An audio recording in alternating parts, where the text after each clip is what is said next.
Good afternoon. The first item of business is time for reflection, and our time for reflection leader today is David Jarvis, speaking SBC. Presiding Officer, Members of Parliament, ladies and gentlemen. 3 years ago, I faced one of my biggest challenges, a medical discharge from the British Army. Multiple injuries, PTSD, and the life I'd known for over 2 decades gone. I was in a dark place mentally. A year later, thanks to an array of veterans' charities, I was heading for the Invictus Games. I had purpose again, direction. And the training wasn't just about sport, it was about recovery. 3 months before the Games, however, I became seriously ill. My body, which I thought I knew well, had suddenly become unpredictable. I lost over a quarter of my body weight inside 2 weeks. It turned out I was almost only days from death. The doctors diagnosed me with type 1 diabetes. I was recommended to consider quitting, to accept that the dream was over. It felt like the world was against me at every turn. But then I had an epiphany. If the challenges wouldn't stop, then I would need unwavering focus, which meant the target could no longer be about recovery. Because, and the epiphany, the significance of the goal must match the scale of the challenge. So it was go big or stay at home, gold or nothing. You see, I needed that target to keep me focused because I was learning about this new life-threatening condition through trial and error.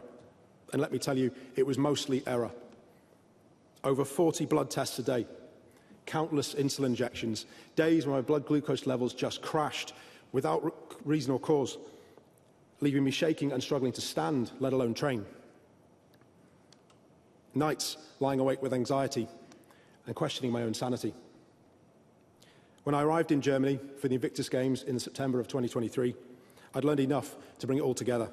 And I stood on that podium with a gold medal around my neck, not because the road got easier, but because I refused to step off it. Here's the thing. Resilience is not glamorous. It is not a motivational poster. It's showing up when quitting feels easier, stepping forward when the world pushes you back.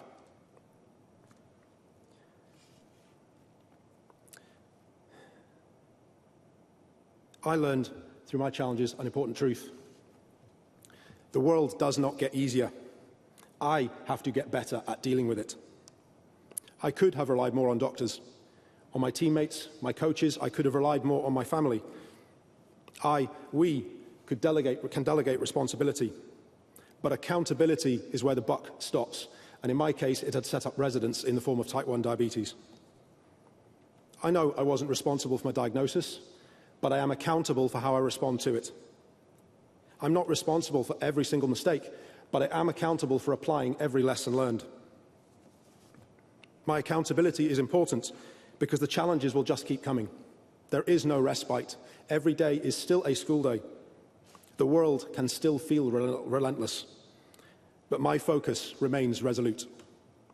Your adversity may be very different from mine, but remember, you don't need perfect conditions to achieve something extraordinary. You just need the courage to be accountable by owning the outcome regardless of circumstances. Because resilience is not about avoiding the storm, it's about pushing through despite the challenges, and you will come out a winner on the other side. Thank you. Thank you very much indeed.